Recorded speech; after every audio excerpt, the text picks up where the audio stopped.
কি কি কি এখন রোজা রাখতে হয় জানো না? রোজা তো রাখছি, এখন ইফতারি করব না? এখন ইফতারি তো দুপুর 1টা বাজে। এই না না, ইফতারি করতে হয় সবার 8টা বাজে। বড় মানুষ সন্ধ্যা বাজে ইফতারি করে, আর ছোট মানুষ 1টা বাজে করতে হয়। ও, কিন্তু আমার আম্মু সকালে একটা চিটিং করছে জানো? হ্যাঁ, আমার আম্মু বলছে কি, উঠো উঠো সেহরি খাবা না, পরে সেহরির বদলে শুধু ভাত খেতে দিছে। এই কারণে ওইটাই তো সিহারি। সত্যি? হ্যাঁ হ্যাঁ, ওইটাই তো বললাম। আমি সেহারিতে কলা দিয়ে মাছ খাইছি, অনেক মজা।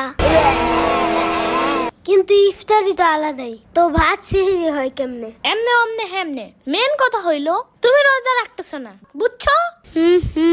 ঠিক মতন না রোজা রাখলে অনেক সমস্যা আছে। আমাদের ওই বাসার ওই পিচ্চি রোজা না রেখে মিষ্টি খেয়ে ফেলছিল, পরে ওর পেট খারাপ হয়ে গেছে, পরে ওর খালি মাথা চুলকাইতো অনেক। আমার সাম্বার তো ঠিকঠাক মতন